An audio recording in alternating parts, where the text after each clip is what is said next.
Shalom saudara-saudari, kembali lagi dengan saya Erlita Sylvia. Di sini saya akan melanjutkan video-video saya sebelumnya di mana saya menjelaskan beberapa materi terkait dengan materi mata kuliah yang saya tahu yaitu administrasi gereja baru. Nah, saat ini saya akan menjelaskan lebih lanjut lagi di mana saya menjelaskan di video sebelumnya satu persatu dimensi, tapi saat ini saya akan menjelaskan secara keseluruhan di mana beberapa dimensi dalam administrasi gereja. Nah, di mana dalam perjalanan pengelolaan organisasi gereja itu seringkali kita gereja mengalami pengombang-ambingan di mana gereja dapat mendapatkan banyak permasalahan dan gereja dituntut untuk memperbaiki kesalahan yang terjadi. Nah, dari hal inilah diperlukan sebuah indikator dalam memperbaiki permasalahan tersebut yang dilihat dari sumber dan juga substansi sebuah pengelolaan administrasi gereja. Oleh karena itu, dalam video kali ini saya akan menjelaskan beberapa dimensi tersebut yang ada di dalam administrasi gereja baru ini. Nah, di mana ada 6 dimensi yang telah saya jelaskan, yaitu yang dimensi pertama adalah dimensi Alkitab, teologi dan doktrin. Yang kemudian dimensi selanjutnya adalah kebijakan gereja, dimensi manajemen dan kepemimpinan gereja, dimensi organisasi gereja, dimensi ekologi dan dimensi evaluasi kinerja. Nah, ke-6 dimensi ini saya akan jelaskan. Dan demikianlah 6 dimensi yang telah ada dan akan diulas lebih jauh lagi dalam video ini. Gambaran singkat mengenai dimensi, bahwasanya dimensi ini berguna untuk menjawab persoalan-persoalan gereja yang selama ini menjadi pergumulan di gereja itu sendiri. Nah, sehingga di sini di video kali ini mengulas lebih jauh lagi mengenai penjelasan dan maksud dari 6 dimensi yang ada. Nah, selain daripada itu semua bahwasanya dimensi yang akan dijelaskan ini lebih itu suatu yang sangat berguna bagi realitas yang akan dihadapi oleh gereja ke depan. Nah, saudara-saudari, kita akan mengetahui bagaimana dalam administrasi gereja baru. Nah, dalam administrasi gereja baru itu dalam yang sudah saya jelaskan ada 6 pokok pembahasan yang akan kita ulas saat ini, yaitu administrasi dalam pengertian Kamus Besar Bahasa Indonesia itu sendiri adalah suatu usaha dan kegiatan yang meliputi penetapan tujuan serta penetapan cara-cara penyelenggaraan pembinaan organisasi. Usaha dan kegiatan yang berkaitan dengan penyelenggaraan kebijakan untuk mencapai tujuan serta kegiatan yang berkaitan dengan penyelenggaraan pemerintahan kantor dan tata usaha. Nah, di sisi lain juga gereja adalah suatu kata bahasa Indonesia yang berarti suatu perkumpulan atau lembaga dari penganut iman Kristiani. Nah, dalam istilah Yunaninya yaitu eklesia yang muncul dalam perjanjian baru di dalam Alkitab Kristen, biasanya diterjemahkan sebagai jemaat atau umat. Teologi juga berbicara tentang gereja, dan dari pengertian administrasi dan gereja ini akan ada keterkaitan di mana gereja membutuhkan administrasi, sehingga dalam berteologi itu juga memerlukan peran penting dari administrasi. Nah, dalam dinamika organisasi di mana kita ketahui bahwa kita diperhadapkan oleh beberapa masalah yang dihadapi oleh baik pengurus organisasi tersebut, bahkan juga bisa melibatkan anggota dari dampak masalah yang ada. Nah, oleh karena itu penting dan seharusnya setiap organisasi yang ada menciptakan sebuah kebijakan, karena kebijakan adalah sebuah cara atau pendapat atau pandangan yang bisa menyelesaikan sebuah masalah. Nah, beranjak daripada latar belakang dan rujukan masalah yang timbul, mengantar dari penjelasan di atas, pentingnya kita memperdalam pengertian mengenai kebijakan itu sendiri. Saudara-saudari, dalam Kamus Besar Bahasa Indonesia, kebijakan adalah rangkaian konsep dan asas yang menjadi pedoman dan dasar rencana dalam pelaksanaan suatu pekerjaan, kepemimpinan, dan cara bertindak. Nah, istilah ini dapat diterapkan pada pemerintahan, organisasi, dan kelompok sektor swasta, serta kebijakan adalah sebuah ketetapan yang berlaku, dicirikan oleh perilaku yang konsisten dan berulang, baik dari yang membuat maupun yang melaksanakan kebijakan. Pemimpin dalam gereja adalah pelayan-pelayan yang bekerja dengan sukacita dan sukarela karena adanya panggilan dari Tuhan bagi mereka untuk mengambil bagian dalam karya Yesus Kristus di dunia, yaitu memberitakan keselamatan yang telah diberikan kepada dunia oleh dan melalui pengorbanan Yesus Kristus di atas kayu salib. Oleh sebab itu, kepemimpinan adalah panggilan, maka kepemimpinan dijalankan dengan sukarela dan sukacita. Itulah hakikat kepemimpinan. Sebagai pelayan gereja, menjadi pemimpin yang melayani berarti menjadi pemimpin yang memberikan dirinya untuk mengabdi kepada Tuhan, bukan kepada manusia. Nah, dalam Kamus Besar Bahasa Indonesia juga ada pembahasan mengenai kepemimpinan yang mengandung arti perihal pemimpin, cara memimpin. Sedangkan manajemen menurut Kamus Besar Bahasa Indonesia adalah penggunaan sumber daya secara efektif untuk mencapai sasaran manajemen. Dalam pengertian yang saya jelaskan itu diartikan bahwa suatu hal apapun yang memiliki maksud dan tujuan tertentu yang diselenggarakan, kemudian adanya pengawasan dalam penyelenggaraan itu dapat diartikan sebagai manajemen.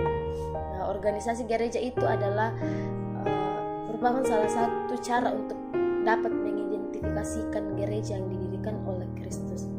Gereja zaman sekarang haruslah mempunyai organisasi yang sama dengan gereja yang terdapat dalam Perjanjian Baru. Dan hal ini yang mengakibatkan organisasi gereja itu penting. Jikalau gereja zaman sekarang ini tidak mempunyai organisasi yang sama dengan gereja yang ada dalam Perjanjian Baru, maka gereja itu bukanlah gereja yang dapat kita lihat dan dapat kita baca dalam Perjanjian Baru.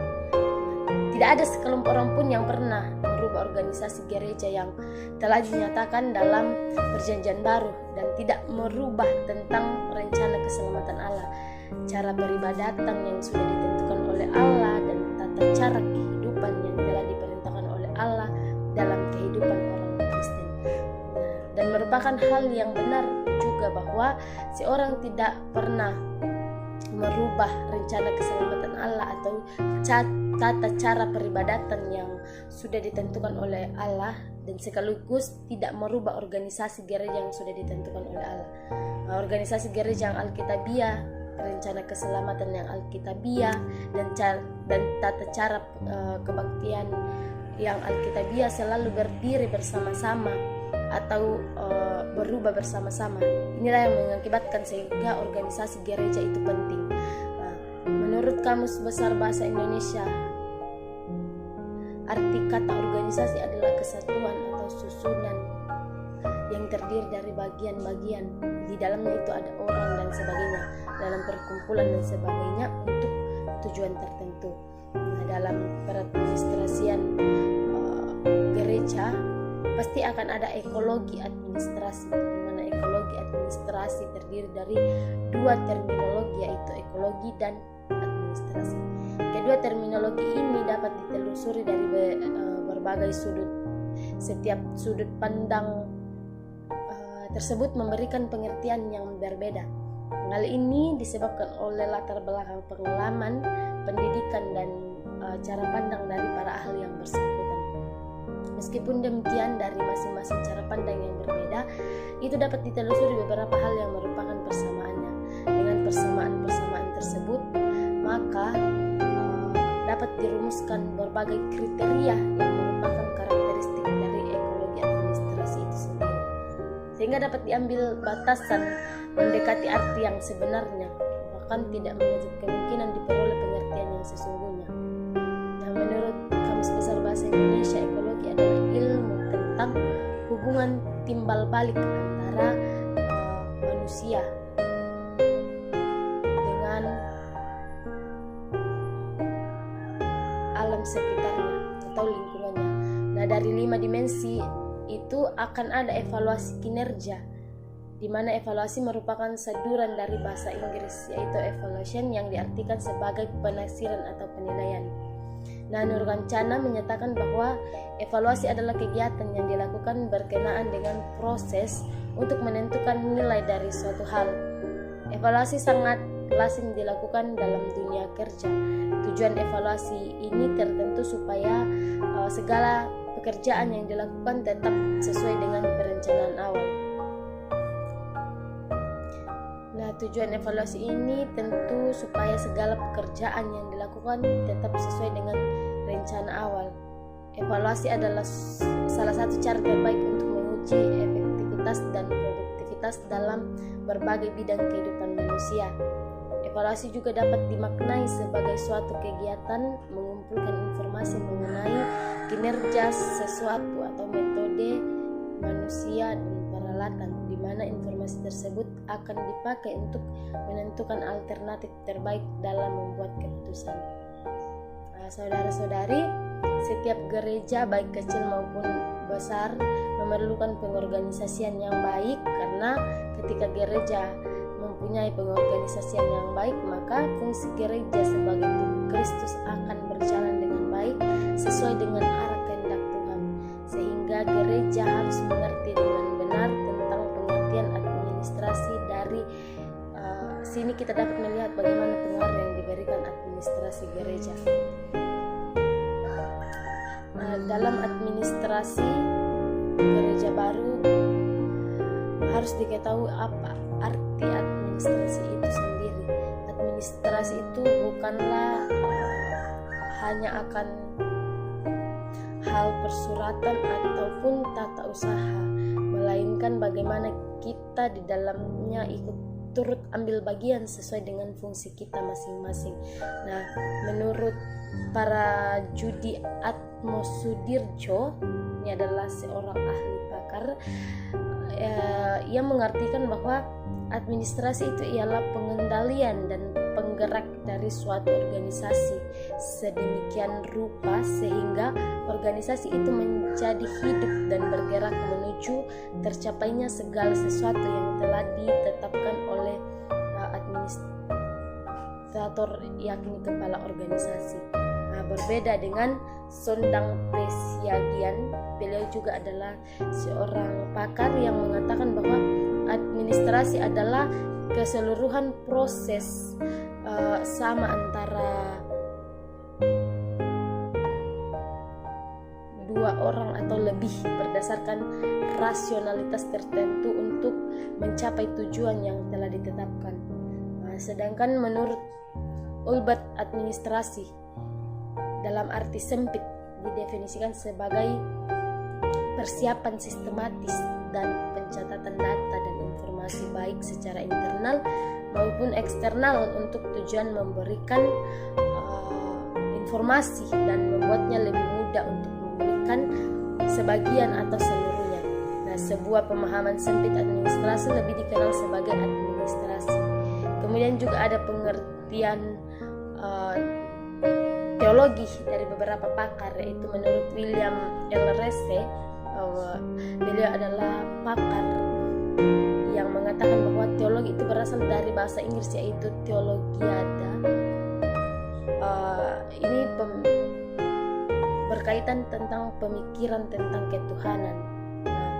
Kemudian menurut William Ockman, teologi adalah disiplin ilmu yang membicarakan kebenaran wahyu serta independensi filsafat dan ilmu pengetahuan. Dalam kehidupan kita sekarang ini, di era yang semakin banyak perubahan, mungkin banyak tantangan-tantangan yang datang, terutama kita sebagai pelayan gereja. Pandangan dari sisi teologi, kita sebagai calon-calon pemimpin di masa yang akan datang pastinya akan diperhadapkan tentang tantangan baik dari luar maupun dari dalam. Nah, administrasi gereja baru hadir dalam tengah-tengah kehidupan kita yang kita pahami adalah suatu materi yang dapat membantu kita, sebagaimana juga dapat ditinjau dari sisi teologi yang merupakan sistem kepemimpinan di dalam gereja. Nah, di mana juga ada suatu materi yang mengatakan bahwa teologi tanpa administrasi bagaikan kembang api. Teologi dengan administrasi itu ibarat bintang yang berkelap-kelip di langit. Administrasi gereja baru juga merupakan praktik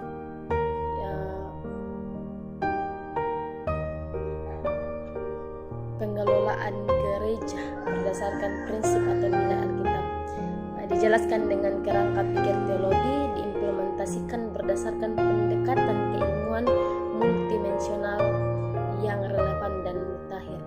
Nah, ada juga administrasi gereja lama atau yang biasa disingkat AGL yang memiliki banyak perbedaan dari administrasi gereja baru.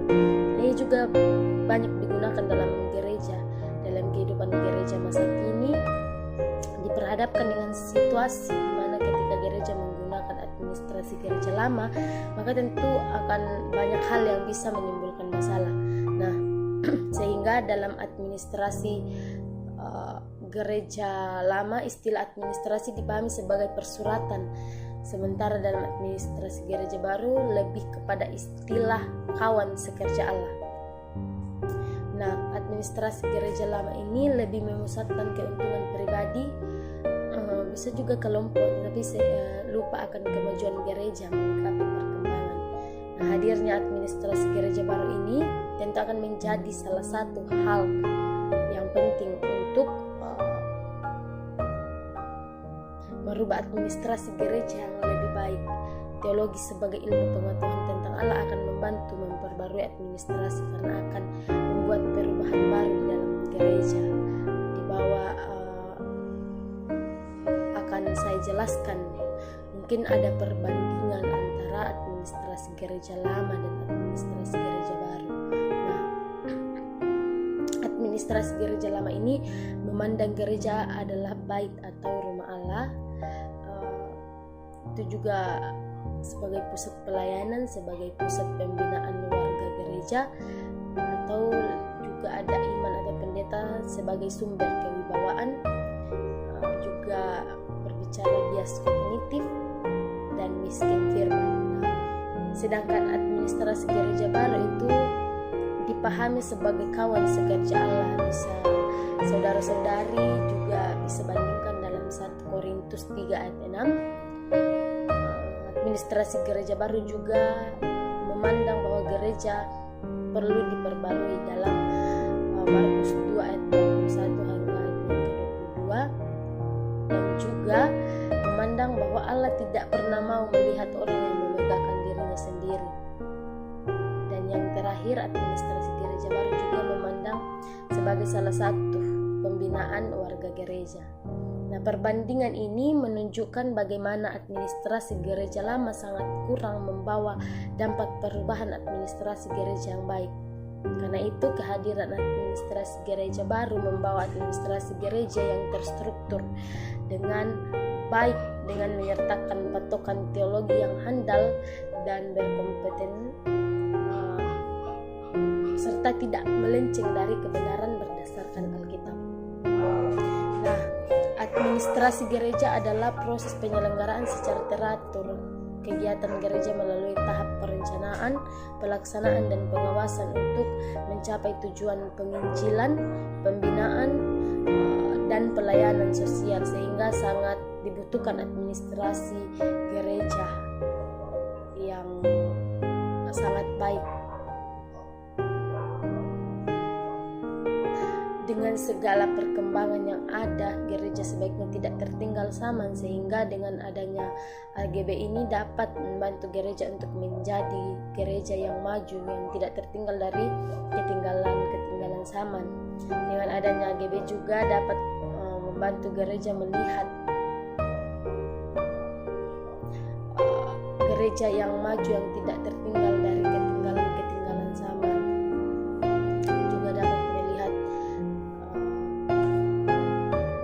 Perkembangan dan pembaruan yang tetap berpegang dengan Alkitab lihat dari sisi teologi juga, AGB sangat berguna untuk calon-calon pemimpin yang baru, dan dengan itu tidak menjauh dari dogma-dogma yang ada, dan gereja tetap menjadi tubuh Kristus.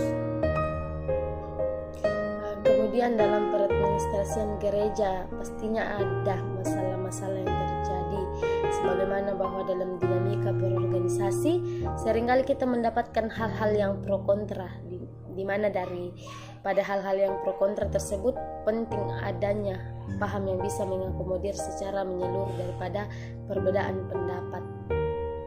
Oleh karena itu dalam menanggapi masalah ini dibutuhkan analisa yang sangat kuat mengenai latar dari permasalahan yang terjadi sehingga dapat mengambil sebuah kebijakan. Ini saya akan menjelaskan dimensi yang kedua tentang kebijakan. Ini berkaitan dengan kebijakan, dan itu kebijakan adalah rangkaian konsep dan asas yang menjadi pedoman dan dasar rencana dalam pelaksanaan suatu kerjaan. Ada juga pendapat ahli mengenai istilah kebijakan. Mustafa Dijajah dalam Tahir 2014 ini menjelaskan bahwa istilah kebijakan lazim digunakan dalam kaitannya atau kegiatan pemerintah serta perilaku negara pada umumnya, dan kebijakan tersebut dituangkan dalam berbagai bentuk peraturan. Berbeda dengan Anderson dalam Tahir mengatakan bahwa kebijakan adalah suatu tindakan yang mempunyai tujuan yang dilakukan seseorang, pelaku atau sejumlah pelaku untuk memecahkan suatu masalah. Nah, selanjutnya juga ada Anderson dalam Tahir juga mengklasifikasi kebijakan politik menjadi dua, yaitu substantif dan prosedural. Kebijakan substantif yaitu apa yang harus dikerjakan oleh pemerintah, itulah yang kemudian didefinisikan. Sedangkan menurutnya kebijakan prosedural yaitu siapa dan bagaimana kebijakan tersebut diselenggarakan. Ini berarti kebijakan publik adalah kebijakan-kebijakan yang dikembangkan oleh badan-badan dan pejabat-pejabat pemerintah.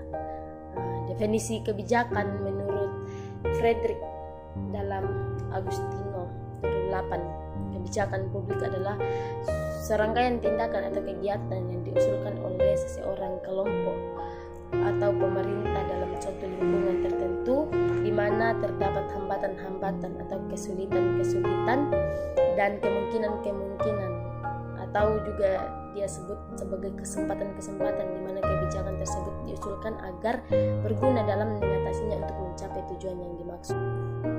Nah, saudara-saudari, sehingga menurut saya dikarenakan kebijakan ini ya harus diterima oleh seluruh anggota organisasi yang mengambil kebijakan.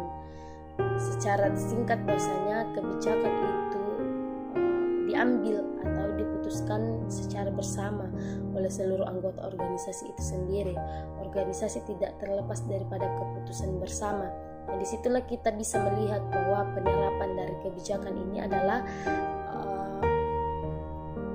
sebuah solusi atau jalan tengah yang diambil oleh para pemangku jabatan dalam organisasi untuk menyelesaikan perdebatan. Nah, jika ada satu masalah dalam organisasi, gereja pun juga seperti itu, akan ada mungkin pro kontra yang terjadi dalamnya, sehingga harus bisa mengambil satu kebijakan dan itu akan diputuskan secara bersama, karena tidak menutup kemungkinan kita mengetahui bahwa organisasi itu tidak terlepas dari keputusan bersama, sehingga apapun yang ada harus menjadi keputusan bersama.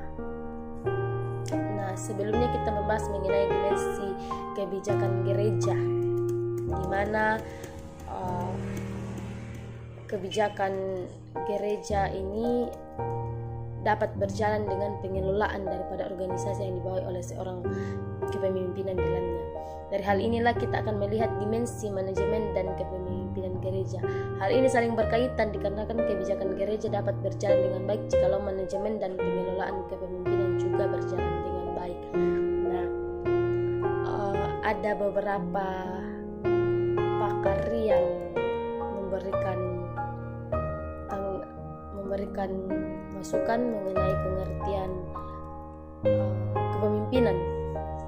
Dari F.I. Munson menjelaskan bahwa kepemimpinan merupakan kemampuan agar dapat mengatasi orang sehingga mencapai hasil-hasil yang maksimal dengan kemungkinan gesekan adalah yang terkecil dan pembentukan kemungkinan terbesar dari kerjasama. Sedangkan William G. Scott mengatakan kepemimpinan adalah proses mempengaruhi kegiatan yang diselenggarakan dalam kelompok dalam upaya mereka untuk mencapai tujuan yang ditetapkan.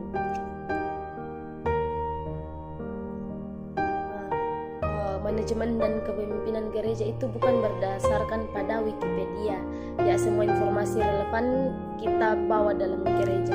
Seorang pemimpin harus hati-hati membawa pikiran dari luar masuk ke gereja, di mana diketahui bahwa gereja adalah organisme yang tidak bisa didekati dengan ilmu jadi. Kita ketahui gereja itu adalah tubuh Kristus dan memberi hidup bagi gereja itu adalah pikiran-pikiran Yesus. Nah, terkait dengan dimensi yang telah saya jelaskan, pastinya juga akan ada satu yang kemudian menjadi satu pembahasan, yaitu dimensi organisasi gereja. Ada juga pendapat pakar mengenai organisasi. Menurut Oliver Sheldon mengatakan bahwa organisasi adalah sebuah proses penggabungan pekerjaan yang para individu atau kelompok-kelompok harus melakukan dengan bakat-bakat yang diperlukan untuk melaksanakan tugas-tugas sedemikian rupa, memberikan sembuhan terbaik untuk pemakaian yang efisien, sistematis, positif, dan terkoordinasi dari usaha yang tersedia. Juga menurut J. Williams Kuset yang mengatakan bahwa organisasi adalah penggabungan dari orang-orang, benda-benda, alat-alat perlengkapan, ruang kerja, dan segala sesuatu yang berkaitan dengannya yang dikumpulkan dalam hubungan yang teratur dan efektif untuk mencapai tujuan yang diinginkan. Nah, itu masih ada beberapa penjelasan dari pakar, tetapi sampai ujungnya kita akan membahas mengenai organisasi gereja yang kita dapat rangkum bahwa organisasi gereja adalah kumpulan orang atau jemaat yang mengumpulkan diri dengan maksud mengalami pelaksanaan tugas, panggilan, atau misi gereja secara terbatas atau spesifik. Dalam organisasi terdapat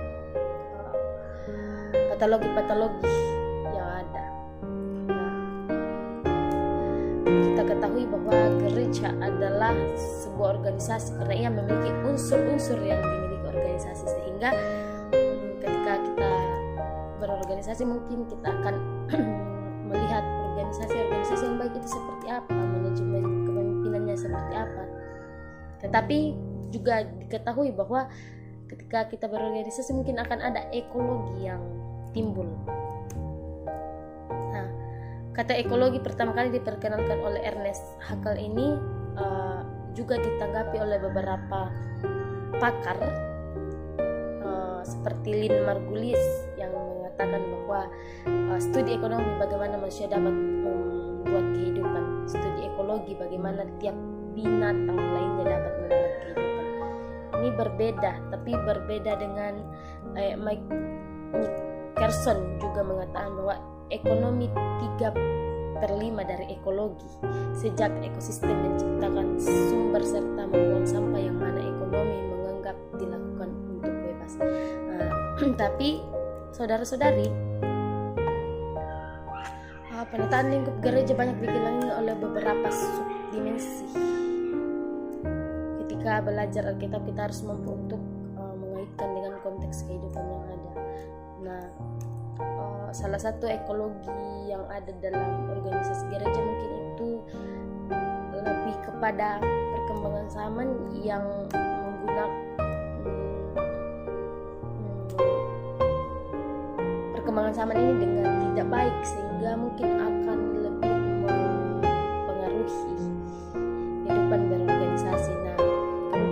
sampai pada yang akhir, yaitu evaluasi kinerja.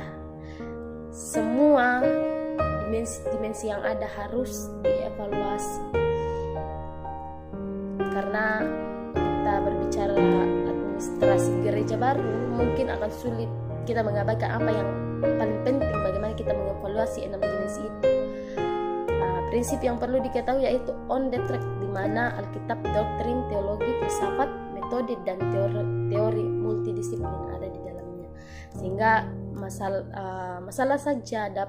masalah dapat saja sama, namun cara menangani dan kemampuannya itu berbeda, sehingga dari evaluasi kinerja ini kita masing-masing yang memegang fungsi akan lebih bermanfaat, karena kekeliruan yang terjadi sebelumnya dapat dilihat dan menjadi tolak ukur ke depannya dalam bertindak dan mengambil keputusan.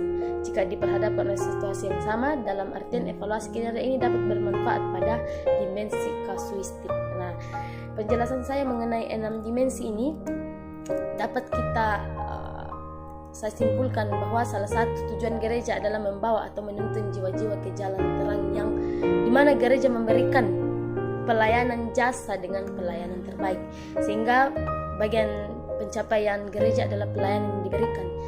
Sehingga kita dapat melihat dengan belajar administrasi gereja baru ini, kita mengerti proses penyelenggaraan secara teratur kegiatan gereja melalui tahap perencanaan, pelaksanaan, dan pengawasan untuk mencapai tujuan penginjilan, pembinaan, dan pelayanan sosial. Nah, di sini saudara-saudari, dari semua materi yang telah saya jelaskan sampai video yang terakhir ini, saudara-saudari mungkin boleh menyimak dengan baik, dapat mengambil sisi yang positifnya. Jika ada satu tutur kata atau yang tidak berkenan di hati saudara-saudari, atau ada penjelasan yang mungkin tidak berkenan di hati saudara-saudari, silakan komen di bawah video, dan mungkin ada penjelasan yang kurang dimengerti. Lebih lanjutnya lagi, saudara-saudari boleh komen di video ini. Terima kasih, saya Erlita Sylvia pamit undur diri. Sampai jumpa di video-video selanjutnya dan kejutan-kejutan selanjutnya.